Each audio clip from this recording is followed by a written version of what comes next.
Hi everyone, this is Anka Yanovna of AGblend13 back with a new painting video.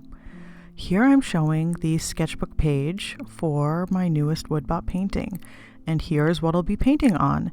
This is a piece of aluminum that has been hand shaped into this curved sort of old-fashioned TV shape, and it's been primed with a metal primer, and I will be working with acrylic paints.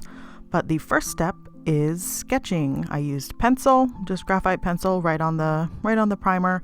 Graphite is good for sketching because it doesn't interact with paints at all. It won't bleed through. It's completely archival and neutral.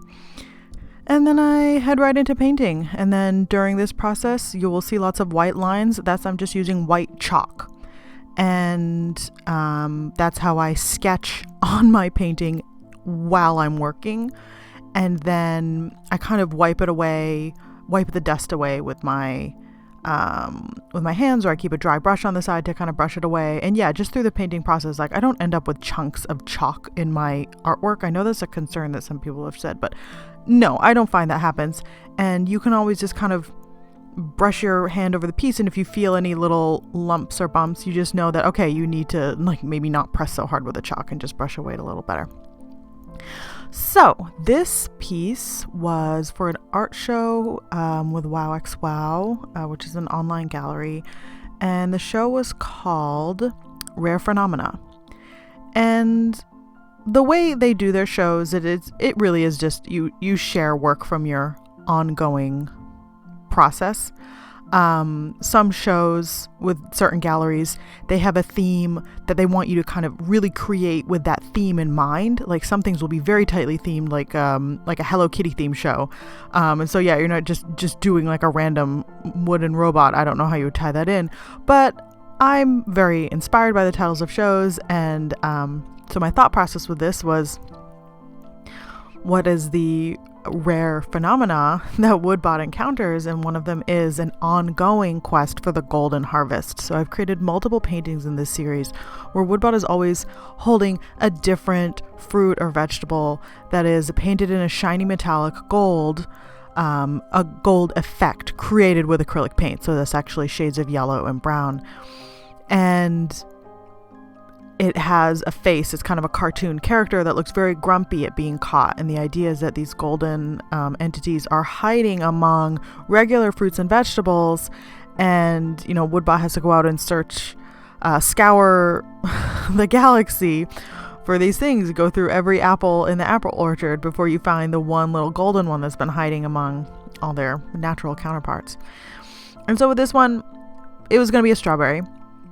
And part of the fun for this was a little bit of forced perspective. I have been playing with that more in my woodbot paintings, and that comes into play with woodbot's hand being thrust forward toward us. He's interacting with us, the viewer, to show us this small thing in their hand. Because of course, if the woodbot is holding it kind of up close in their own plane, it would look teeny tiny. A little strawberry is tiny in our hands. And woodbot, I imagine them as being vaguely human sized. I play with size a great deal. Things are a little bigger or a little smaller. Everything kind of averages out almost. But I'm generally there's a little bit of logic in these worlds. And yes, so the strawberry being held forward, it kind of puts it up at the same size, almost as like the bell pepper and the radish in the background is being bringing it into focus for us. Now, I was planning for quite a long time in this painting to have it gold. And as I got rolling and was really, kind of among this stage, getting farther along, and I was actually rethinking my idea, because I felt, okay, I actually maybe didn't make the hand big enough. I didn't make the strawberry big enough. Kind of looks the same size as everybody in the background. And that flattens the perspective to me. Where it's like, if the strawberry is the same size as a bell pepper or as a pear, maybe it's not a strawberry. And so I just there was a little element of confusion, just kind of trying to imagine it from the viewpoint of someone who's not intimately acquainted with the painting, right? I'm there, lost in the sauce in my own mind. I know exactly what's going on, but someone coming at this with no context and no knowledge, and maybe will never read my artist statement. And so here's where I became musing. I was like, you know what? I'm going to make it pink. I will do a rose gold strawberry, and that is even more rare than gold is going to be pink. And I think that was a fun choice because also I've been playing with adding more color to the Woodbot world. My earlier paintings were very, very strictly monochrome sepia. I used maybe like 4 or 5 colors to get the all the different shades for the piece. And this took about 20 different shades of paint. It's still a largely brown toned world, but yes, there's lots of other colors. The goose has some really nice touches of orange. There's this adorable little cat that has like some creamy shades mixed in. And so I just went for a little more color, a little more contrast, and just let it guide me. And yeah, so now if you remember my sketch from the beginning, there were no creatures in the Woodbots drawer. Like, for me, sketching, I'm not strict with myself. Sometimes I will do a detailed sketch and I will have everybody planned out. More often, my sketch is a guideline that establishes kind of the major components, which is going to be Woodbot's pose. This figure I copied pretty much exactly. It's the shape of their body, kneeling in the foreground. I knew I wanted to have the strawberry plants and strawberry leaves spilling over the frame at the base, so kind of you can see that Woodbot is down on the ground. And then, of course, I knew there would be creatures and fruits and vegetables in the drawer and interacting with the bot in the scenery, but I didn't plan those out in advance. I really do. These paintings take hours and hours and hours. I don't remember how long this took me, maybe 20 hours. So there's a lot of time where I'm just thinking about things, and I use that time when I'm painting the body and painting the background and painting the hands and everything, to think about what else I'm going to do next. Having it all planned out in advance usually isn't necessary for me. It has bitten me in the ass a few times when it's been crunch time and I'm like, oh my gosh, I don't even know what I'm going to do next. I don't have any ideas. My brain is empty suddenly, but usually it works out fine for me. That is, it's not imperative to my process to plan it in advance. And yeah, so that's how these characters filled the drawer. It's how the creatures came about. I kind of sketched out a few different poses for the goose. Initially, I thought the goose would be coming in from the left and kind of snaking their head in. And then I thought it'd be a little more fun to have it as if the goose is behind the bot and bringing their head around and they're grabbing the golden radish. And the cat, I had no plans to do a cat. I've never done a cat yet in the Woodbot paintings, but I wanted to do something in that little space there.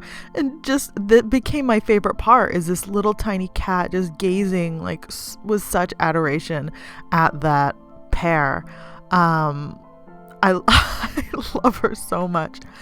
Now, really complete surprise to me, no plan for this when I started the painting, was adding the Halloween element to it. I was painting this in October, and so kind of the Halloween spirit was in the air. My neighborhood went crazy with Halloween decorations this year. Everybody had so many Halloween decorations out. It was really fun to see on my walks how everybody just really went all out, more so than I'm doing this recording in December. There's almost no Christmas decorations out. People went crazy for Halloween though. It's like they lost all their energy come December. But so yeah, I had kind of Halloween spirit, and I think it was a friend of mine who kind of sent me a little like a little meme or a text post of a poem somebody wrote about how they're gonna catch the groundhog in their yard and put a little cowboy hat on it. And I think that was in the back of my mind because it made me laugh. And yeah, I wanted to put a little witch hat on the chipmunk. And then it just ballooned into an entire Halloween themed piece where the kitty has their little tinsel angel halo and the goose has their bunny ears, and the bell pepper is holding a little maple candy, because I wanted to pick a candy that works with the overall color scheme, and I really do love maple candies. It's like such a rare treat. I do not get those often. So yes, another aspect of it is a lot of the Woodbot world, it's not literal where it exists, but in the back of my mind, it's very vaguely 1930s, late 20s, is vaguely Great Depression. It kind of does exist in kind of a fantasy time and space, but I do have kind of a logic in my mind, or at least themes that I draw upon when I'm thinking about it. And so here, around the upper edges, that was again another piece that kind of really just developed organically while I was working on the painting and really looking at the balance of all the elements in the composition, and thinking that I needed to have a little bit more along the top because it was very empty. You just had the scenery in the background, and I thought, doing little paper cut decorations is kind of a little old-timey thing, but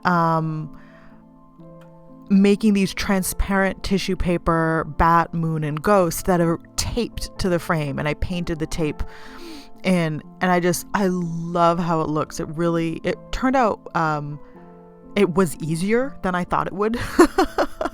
It's kind of a scary thing to paint a new layer over a very detailed established background, but they really turned out perfectly. I did cut out a little bat and a moon and a ghost, and I taped them up in front of me to use as reference, so I could get kind of those fold lines and how the light catches them, and the tape as well, how the light catches the edges of the tape. But it just really turned out perfectly, and overall it just really added that final touch to the piece, and I'm so happy with it. And that is it. Thank you guys so much for watching. Thank you for listening, and I will talk to you again soon. Bye.